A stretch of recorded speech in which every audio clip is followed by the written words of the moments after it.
Hello, Cleveland. Welcome to another episode of the 1085 Gridiron Podcast. I am your host, Anthony Joki. I don't have Jack with me tonight, but I have the host of AFC North Talk, which you can find on YouTube and other podcast platforms as well. Tony Serino. How you doing, Tony? Doing well. Happy to be back. Yeah, it's been a while since we talked to you. I think the last time we talked to you, it was right before the Thursday night massacre. Should we call it a massacre? Yeah, it was not fun. it was a lot of fun for 58 minutes of that game, being in attendance for that. But the last couple minutes and the aftermath of that, I don't think was too much fun.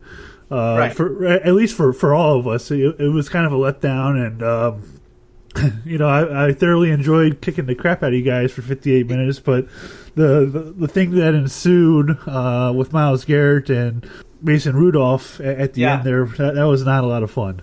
No, it was a train wreck of a game for the Pittsburgh Steelers. Obviously, Mason played the worst game that he had played to that point. Not that he had played well to that point, but that was his worst performance. And then everything that occurred, like you said, after the game was over, just left a sour taste in everyone's mouth. And I know for you guys, it was probably a lot of fun watching the Steelers, get their butts kicked in Cleveland. But yeah, the last couple minutes there were just out of control. Yeah, it really took away from the entire game because you knew that he was probably gone for the rest of the year. Yeah. Maybe at least a few games. And, we've been bitter for a while because there was not equal punishment or for instigating things and whatnot. And we're not going to dive into that. But we're here to talk about the draft. And since you have an AFC North and, mainly cover Pittsburgh, we want to kind of, pick your brain about how the AFC North did in the draft because, you had the Bengals who had the number one overall pick. You had the Browns who had a really great draft, at least in our estimation. Pittsburgh didn't have a first-round pick, but getting Minkah Fitzpatrick last year really turned their defense around. And, when I did my AFC North grades on our website, I still gave them an A for that pick because just the talent that Minkah is, it really boosted the defense over there in Pittsburgh. And, unfortunately, we both hate the Ravens equally. And unfortunately, I love to say that I hate to say that they had a good draft over there as well. So we're going to go in team by team and kind of get your thoughts, and we'll maybe go a half hour, maybe a little bit later, or shorter. Yeah. We'll see. It's kind of where the conversation carries us. But since you're mainly Pittsburgh and you used to host the Locked On Steelers podcast over on that network, and that's what you're most familiar with. Mm-hmm. What was your overall takeaway from the Steelers draft? Spending that first round pick on Minkah Fitzpatrick, and then the rest of the draft that they had as well. Yeah, it was a weird draft because it's the first time, I believe, in 50 years that the Steelers hadn't had a pick in the first round. So it was strange watching it overall, right? Because Thursday was, we were just kind of viewers on that day. No selection, but you're right. Look, Minkah Fitzpatrick for the 18th pick in the draft was an absolute steal. Right now, when the Steelers made the pick, it was the week that Ben Roethlisberger went down. So the Dolphins made the estimation that the Steelers were going to be picking in the top 10, maybe even the top 5. Right? There was a lot of people who thought the Steelers were making a mistake trading that pick away because they could have got a quarterback. Right? They could have been in line for a guy like Tua or Herbert. The Steelers made the estimation that, look, we're not going to bottom out that far. And they were right. The Steelers went 8-8, and so Minkah Fitzpatrick for the 18th pick, it's pretty good. I mean, you get All-Pro first team All-Pro for the 18th pick. That's a pretty good deal. Now, the rest of the draft, look, Chase Claypool in the second round. I got to say, this was a very deep draft at wide receiver, and I liked the wide receiver class a lot. And I like the idea that the Steelers went wide receiver in the second round. But I got to say, Chase Claypool was not my guy coming in. I don't like him at all. On tape. And I know this is a big guy, 6'4", 230, ran a 4.4 40. He's got the athletic profile of someone who can dominate at the NFL level. The problem is when you turn on the tape, you don't see 4.4. Or, you don't even see 4.5. I mean, if this guy had run 4.59, 4.6, I don't think anyone would have been shocked because on tape, he does not look like a guy who's got elite athleticism. I know he tested that way at the Combine, but that's a real worry for me. Is that, look, this is a guy who, yes, he has the athleticism, but he doesn't show it on tape, and so he's got a long way to go. Now, just because I don't like it, the Steelers, they have a history of drafting really well at the wide receiver position. So I'm going to give them a pass on this one because I think if you look back a year ago, right, in the third round, the Steelers took Deontay Johnson, a player who a lot of draft people thought was going to be more of a fifth or sixth round pick. They took him in the third round. They ended up being right. I think Deontay Johnson, after watching him in training camp last year and then during the regular season, I think he might honestly be the most talented receiver the Steelers have right now. Now, obviously, Juju is probably further along in his career, but I think Deontay Johnson might end up being the best receiver the Steelers have long term. So clearly they were right there, and they've been right more often than not at wide receiver. So I'll give them the benefit of the doubt with Chase Claypool. Highsmith is an interesting player at edge rusher because the Steelers just have not prioritized this in the past. And by that I mean getting that third pass rusher in the door. You guys know they have TJ Watt on one side. He was the runner-up for Defensive Player of the Year a year ago. He's fantastic. And Bud Dupree, pardon the pun here, but he finally turned the corner last year. He was a double-digit sack guy for the first time in his career. The Steelers rewarded him with the franchise tag. He's going to make $16 million.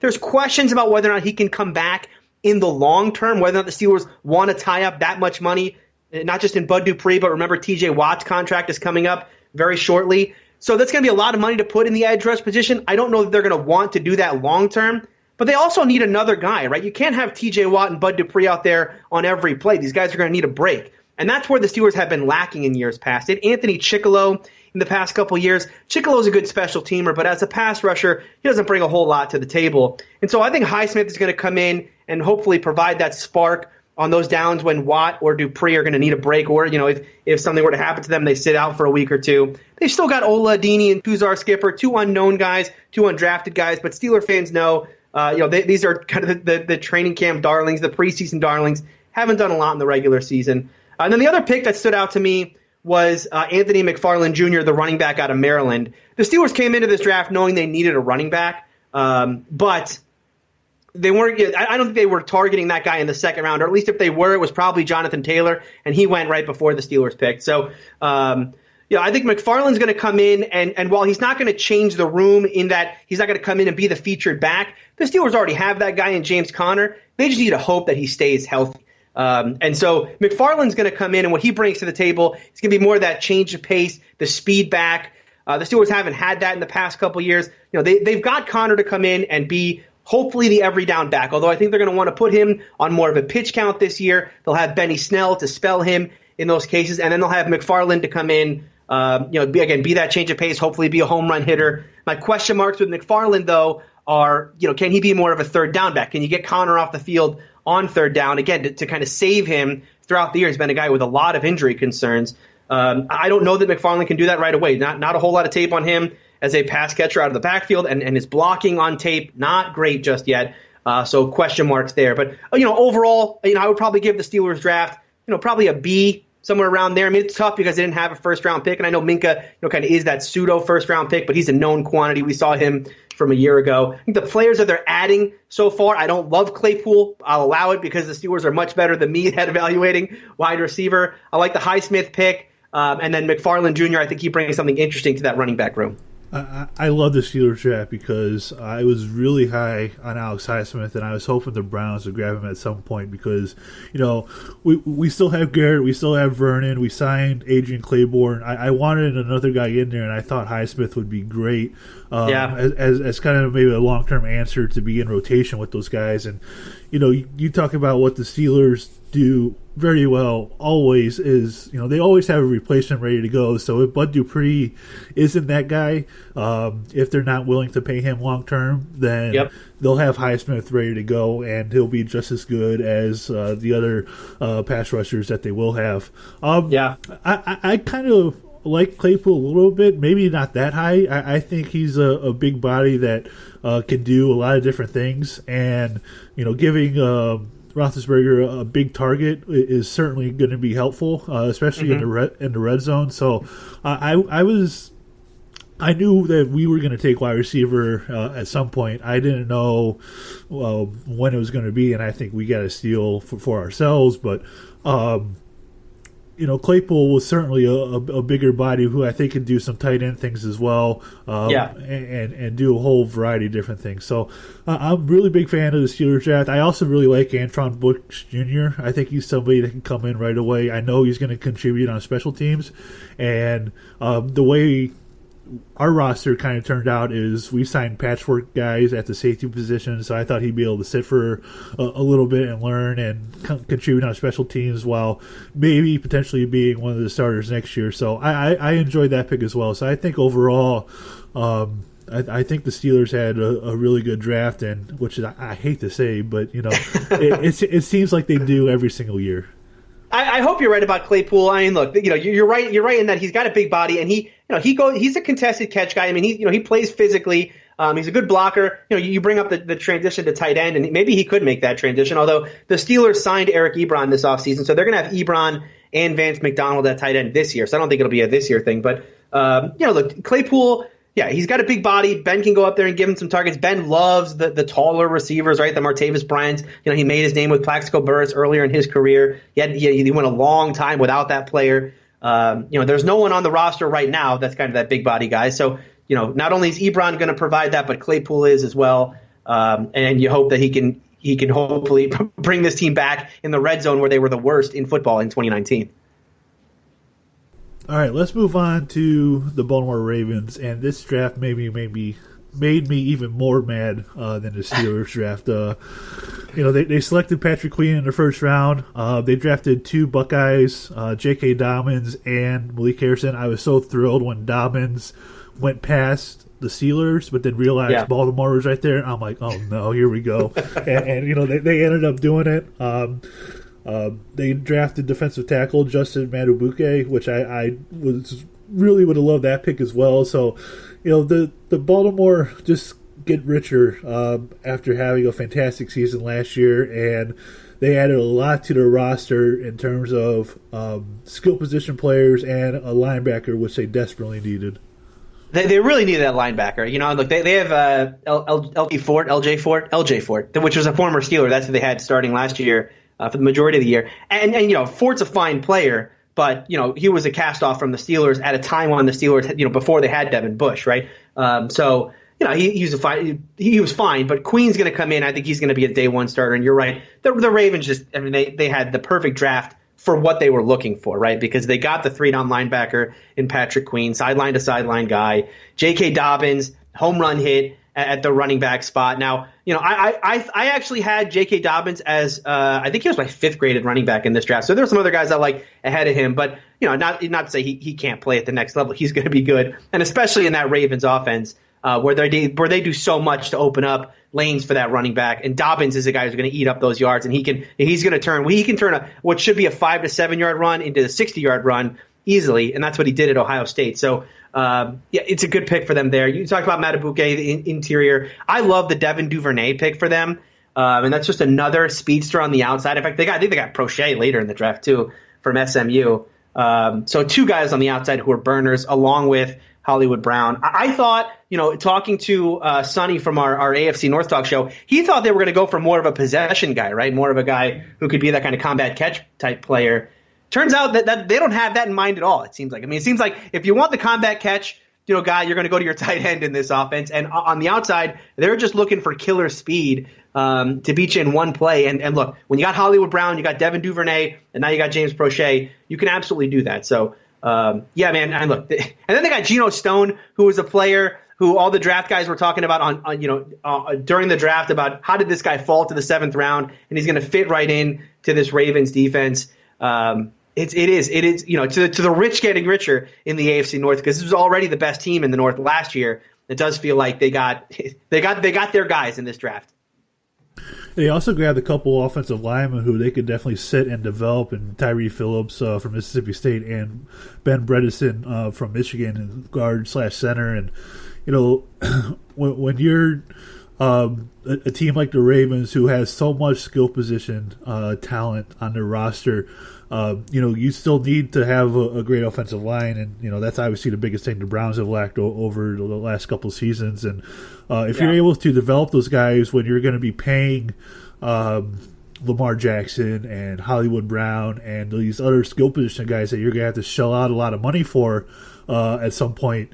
It's good to have these other guys on the roster that you can sit and develop, so that way you can plug and play and not get into any kind of salary cap trouble. And I remember seeing a statistic: if you add up all the skill position players on offense for the Baltimore Ravens, their salary cap hit right now is not even $20 million. Yeah, and a lot of that's due to the fact that they're not going to have to pay Lamar Jackson yet, right? I mean, that's the big thing, and they're doing it right. You load up around that guy before he costs money. They're building this team the right way, and then they're doing it with young players, not even the way that teams like the Eagles or Rams have done it, where you kind of load up on veterans around your cheap younger players.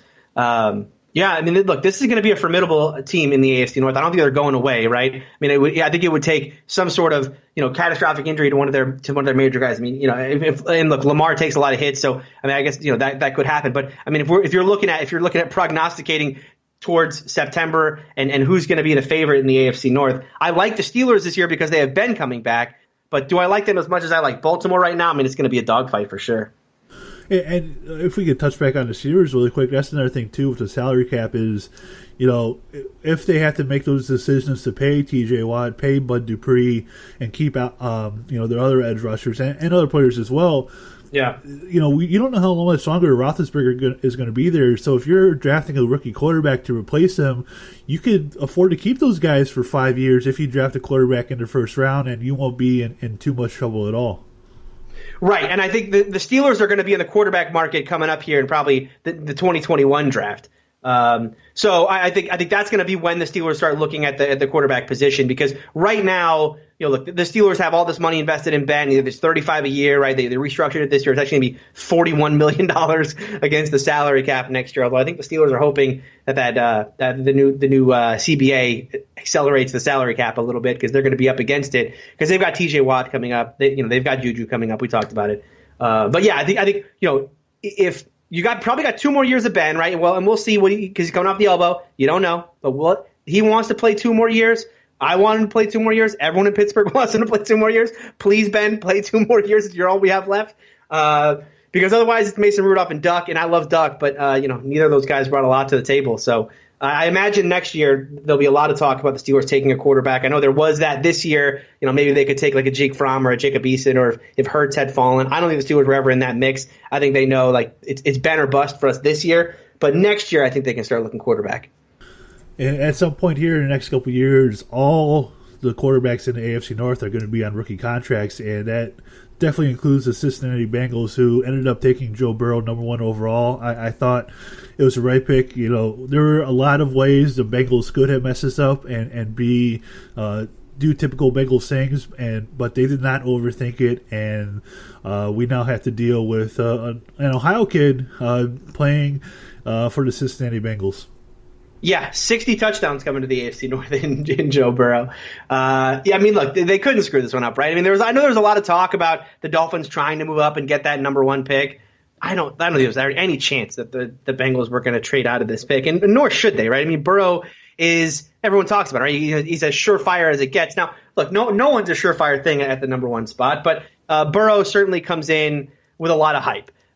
So we'll see what happens there. He comes into an offense in Cincinnati with a lot of talent already, right? Joe Mixon at the running back spot, although there's been talk about Joe Mixon potentially wanting to hold out, and he wants a contract, right? Christian McCaffrey just got paid. I hope the Bengals go ahead and pay Joe Mixon, because I think paying running backs right now is silly. So I'm hoping the Bengals pay Joe Mixon. But look, he's also got AJ Green, at wide receiver. They just brought in T. Higgins. Now, I know there's a lot of T. Higgins hype out there. I'm not a big T. Higgins guy, but much like I talked about with Chase Claypool, right? I'm not a big fan of receivers who just don't have good play speed. And I think T. Higgins is one of those guys who, when I watch him in college, yes, he will make the combat catches and he will come down with some pretty impressive plays, but that the kind of short area quickness, not there. The play speed just not there for me. So they got decent value for him in the second round, but I'm not a huge T. Higgins guy. The 2 linebackers they added, Wilson, Davis Gaither. I guess they added a third in the 7th round in Marcus Bailey. Look, this team has huge holes at the linebacker spot.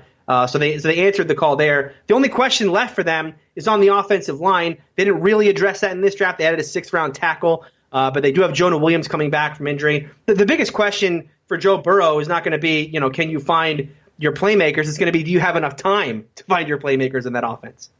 Right, and you would think that they would look up to the situation in Cleveland and see everything that's gone on here to realize that they have to protect Joe Burrow, because I thought that they would address offensive line a lot earlier than what they did in the 6th round there, but they're going to have to find some time for Joe Burrow to throw. I know he's mobile, but he's not going to be able to run around the entire game and avoid pressures and whatnot, especially in the NFL. I love... for those that listen to this podcast, we were really high on Logan Wilson and Akeem Davis-Gaither, even more so on Wilson. I thought he would have been a great fit here for a team that lost Joe Sherbert. He is a great tackler, so I think he's going to be just a pain down there in Cincinnati. The interesting thing with receivers in Cincinnati, I think that's like the one position that they've always been decent at scouting at. You look at, obviously having AJ Green, but they have Tyler Boyd and Auden Tate as well, who have made significant contributions. Tyler Boyd just getting that contract extension before the season last year, so he's definitely going to be there long term. I'm curious what's going to happen with AJ Green. I know he's gotten healthy and he's on a 1 year to franchise tag, but I don't think the plan is for him to be there long term. So I'm curious to see how that entire situation is going to play out. Marcus Bailey, I know somebody who was hurt, so he's just kind of going to be a project guy for them and linebacker behind the other 2 guys that they drafted. So, you can't argue, I think, with the Bengals draft, and they didn't screw it up with the Joe Burrow picks. I think it's a pretty decent one for them as well. Yeah, I think the only thing you could say, if you're going to say, like, how did the Bengals screw it up, right? If you're coming at it from that angle, you would say, well, they probably didn't do enough on the offensive line. You'd probably like to see them do a little bit more there. But, you're right. Look, when you had a quarterback, you had another wide receiver who I'm sure that they liked a lot. And you're right. Look, they are better at, much like the Steelers, they are better at scouting wide receivers than I am. Because they also have John Ross there, who I know, John Ross hasn't had a huge career just yet, but he had 8 games last year, 500 yards. He started to come on a little bit. And so, it'll be his 4th year coming up. You're going to add him to that room as well. So, look, the only thing you could criticize about the Bengals is the offensive line, and did they do enough to add to that offensive line? But otherwise, you're right. I think they had a very good draft. Yeah, and John Ross is somebody that they're going to have to make a decision on here within the next week to whether or not to pick up his 5th-year option. So we'll see what they really think of him here in the next week. All right, let's move on to the Browns here. And I think when you look at this Browns draft, the plan that they had in free agency was to fill as many holes as possible, patchwork-wise, to where if you had to play a football game tomorrow, that these guys could go out there and start, and it would be okay, it wouldn't be great. So they were able to do that on the defensive side of football. They signed Andrew Billings to be in the rotation in the defensive line. They signed B.J. Goodson to be a linebacker. They signed Carl Joseph. They signed Andrew Sendejo in the secondary. So they filled a lot of defensive holes to where they could go into this draft and kind of stick to their board. They signed Jack Conklin to be the right tackle. So the one thing we knew is that at some point in this draft, they were going to have to take a left tackle, and we didn't know if they were going to trade down and grab a guy like Ezra Cleveland or Josh Jones, or if they were going to draft somebody at number 10, which they ended up doing. But that was really only the one hole for the Browns that they needed to address going into this draft. And when you look at their selection of Jedrick Wills Jr., a lot of people are confident that he's going to be able to make the transition from right tackle to left tackle pretty seamlessly. I know he protected to his blind side at Alabama, playing right tackle for majority of his snaps there during his time. So I think that he's going to be able to make the transition pretty smooth. And look, you now have a complete offensive line with Wills at left tackle, Joel Bitonio, who's been fantastic for his entire career, J.C. Treader, who's been really good, who they just extended. You're going to have a battle at right guard between Wyatt Teller and Drew Forbes, and then they signed Jack Conklin in free agency at the right tackle position. So I think when you look at this offensive line, it's finally starting to piece together, and you could hope that Wills is going to be half the player that Joe Thomas was at that left tackle position. The big question there, and you brought it up, right, is you have 2 right tackles now. You need one of them to be a left tackle. And that's going to be the big question, is do they make – if it is going to be Wills that makes the transition from right to left, how well does that go? Because if it goes well, then you're right. I mean, you nailed it. Because Wills is a fantastic player for Alabama. Conklin, we know, can play at an NFL level. He did that at Tennessee. So if you got the edges there, you start to put together, what is going to be probably a pretty formidable offensive line. But I think it's still a question, though, to say, well, he can make the transition from right to left. It just remains to be seen. But I think otherwise in this draft, look, Grant Delpit is a player that I was talking about when people would ask me about the Minkah Fitzpatrick trade. They would say, Tony, why would the Steelers give up what could be a top 5 pick for a safety like Minkah Fitzpatrick? I would tell them, look, I don't think the Steelers were ever going to be in the quarterback market, even after Ben's injury during the season. I would say this. I don't think the Steelers were ever going to be in the quarterback market in the 2020 draft. I think they were always going to be in the safety market. That was the big hole on that Steeler defense. They needed a playmaker in the secondary, specifically at the safety position, someone, like a Carnell Lake, like a Troy Polamalu, right? These great Steeler defenses that have always had that playmaker in the secondary. And so if it wasn't going to be Minkah Fitzpatrick, right, let's say they did have the top 5 pick, I thought Grant Delpit would be a player, judging by his 2018 tape. I thought this guy was going to be a top 10 pick in the NFL draft. So to get him in the second round, I know he had a lot of problems last year, and he dealt with that ankle injury, and it hampered his tape a lot. And there's a lot of questions about him from as a tackler. But my goodness, are the Browns getting incredible value here in the second round for Grant Delpit. I love this pick for them. He's another playmaker, and they've already got Ward at corner. They've got Myles Garrett on the defensive line. Now you're going to add this Grant Delpit at safety. It's fantastic. I mean, this is a fantastic pickup for them. This could be, he could be a game changer, I feel like, back there at safety. I hate saying this about the Browns because this is a team that year in and year out just continues to add playmakers on this team, right? Whether it's OBJ on offense, whether it's Myles Garrett or now Grant Delpit, they just keep adding these playmakers. Kareem Hunt, they just keep getting it. At some point, this Browns thing is going to click, right? It's impossible for this team to keep adding this amount of talent and not making it work. And the question is just going to be when. And you brought up, there's also Donovan Peoples-Jones late in this draft. I think he's a steal. I think he is an absolute steal. I mean, look, I had Donovan Peoples-Jones ranked ahead of Chase Claypool on my wide receiver board. I like Peoples-Jones. I think he's undervalued because he didn't do much in that Michigan offense. But remember, this is a Michigan offense that, John Harbaugh had all these high hopes for, and Shea Patterson was terrible, and Harbaugh was a terrible play caller. I mean, it was just, the whole thing fell apart there. I think Peoples-Jones was the most talented player in that offense, and I think the Browns got a good one there as well. So I like what the Browns did here. And again, I think it's just a matter of time for this team. Yeah, I was listening to some of the post-draft coverage, and I don't know what you're going to think of what I'm about to say here, but Urban Meyer was talking about Donovan Peoples-Jones, and he said that he should have been a top 10 draft pick. I'm like, that's really the kind of talent that this guy has. I trust Urban quite a bit, but for him to say that about the kid from Michigan or that team up north or whatever you want to call it right now, yeah, I was very shocked to hear him say that. And to be honest, the best thing about the Grant Delpit pick is they traded down and picked up a third-round pick next year, and we're still able to grab him with that selection. Yeah. So, I mean, that's just incredible work by Andrew Berry and the front office with what they did. I wanted Justin Matabuke to be in the defensive tackle rotation. They ended up taking one in Jordan Elliott from Missouri. His PFF ratings are off the charts for both run blocking and pass rushing. So that's a guy who's definitely going to be in the rotation with Larry Ogunjobi, Sheldon Richardson, and Andrew Billings, who they signed in free agency from Cincinnati.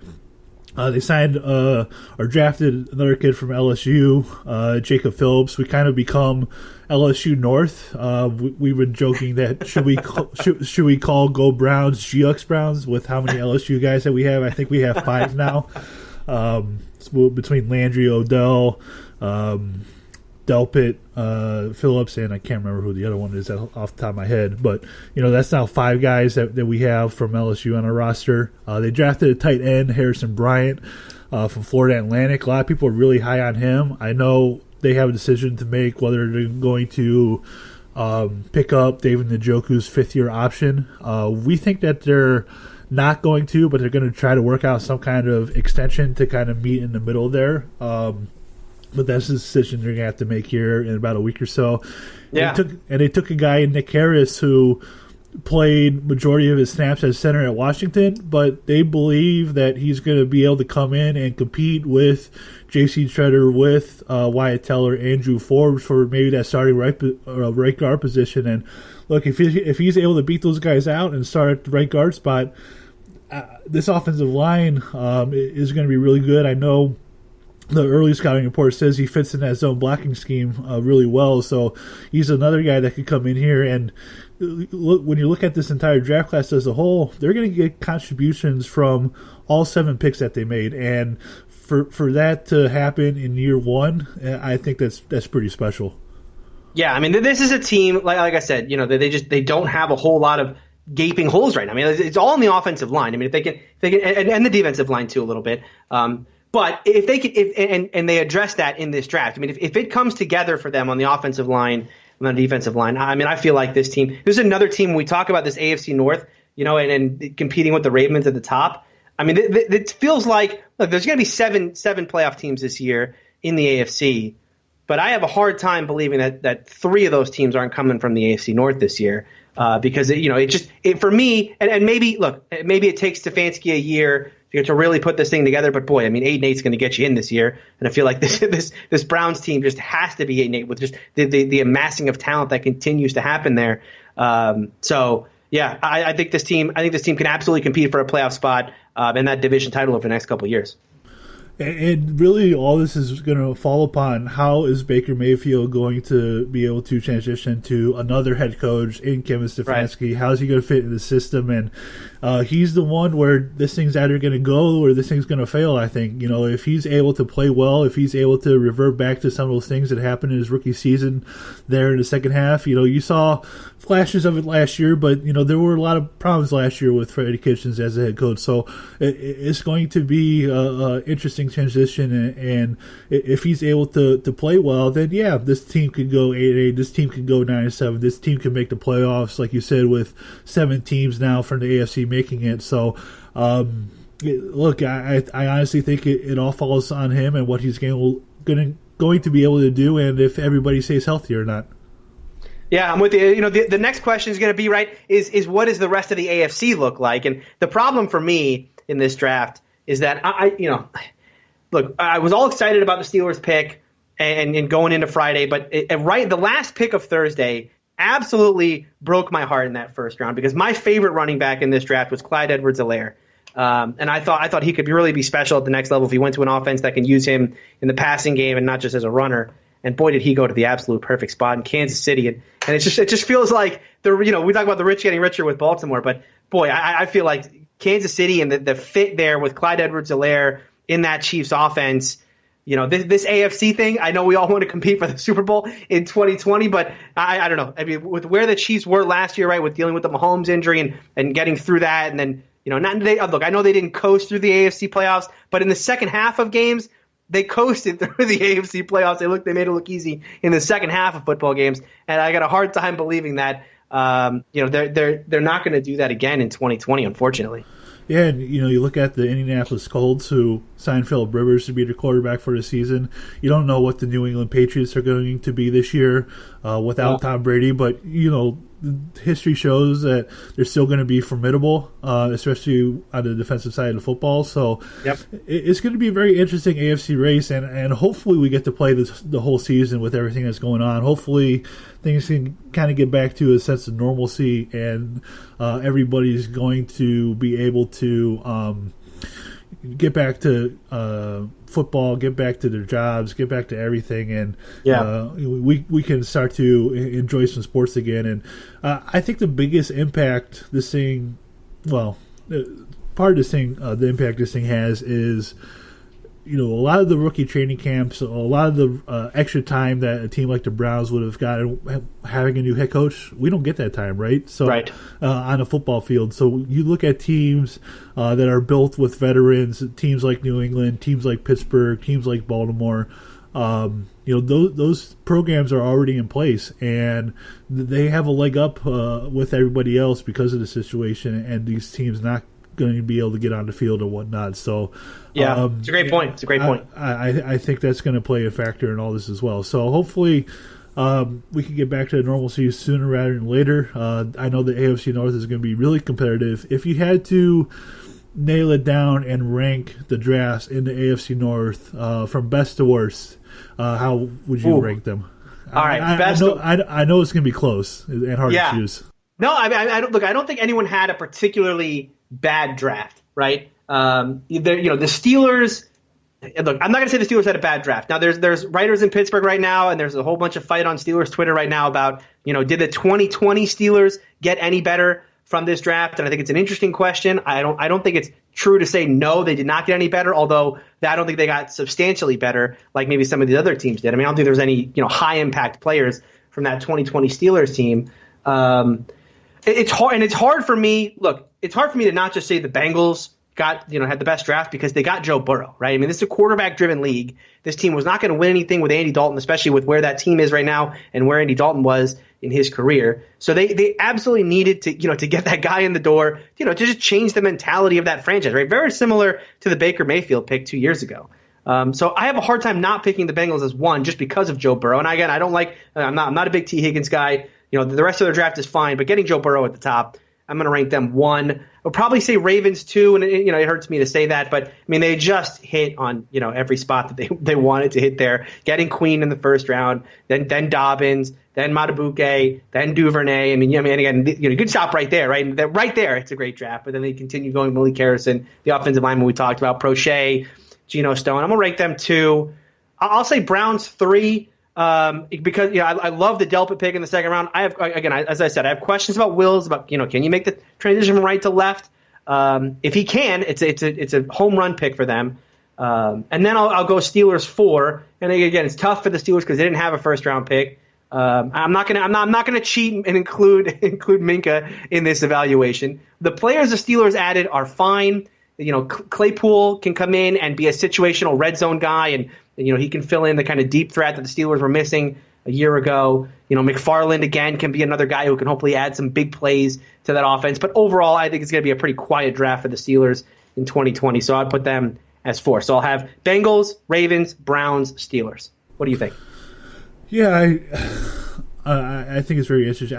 I wouldn't rate – I know Cincinnati took the quarterback of the future and whatnot, but – not addressing the offensive line, I think, is such a big mistake, especially with the depth of the players that were in this draft class at the offensive line position, especially the tackles. I know they had the guy coming back from injury, and that's somebody who is going to make an impact. But they could have grabbed the guy at right tackle. Lucas Yang, I think, would have been a great pick for them to be the right tackle. I know he was injured, but man, you turn on his tape from a couple years ago against Ohio State, and the way he was able to handle Chase Young, the way he played against Nick Bosa, man, such a fan of his game, what he was able to do.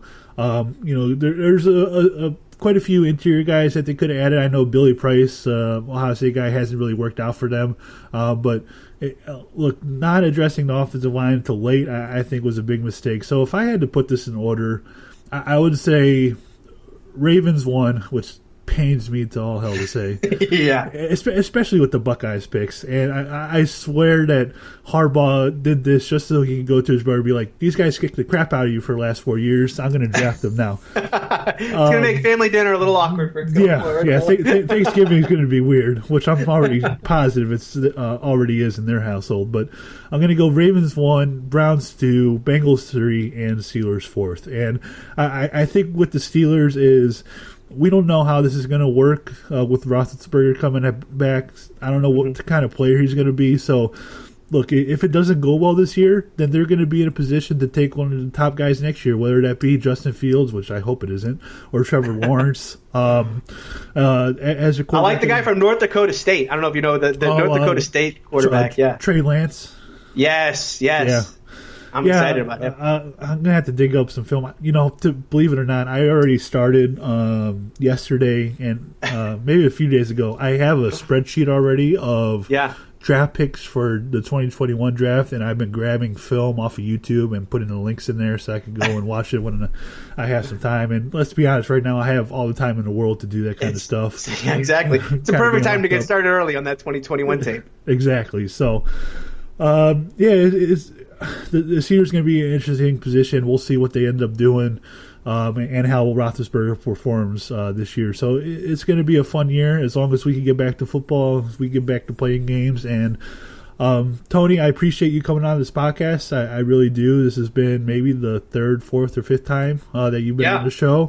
We're approaching 200 episodes, so you might be our most, except maybe Stephen Thomas, you might be our most frequent guest that we have on the podcast. So we appreciate you coming on and dropping the knowledge like you always do. And if you want to go ahead and plug where people can listen to you, where they can follow you, the floor is yours.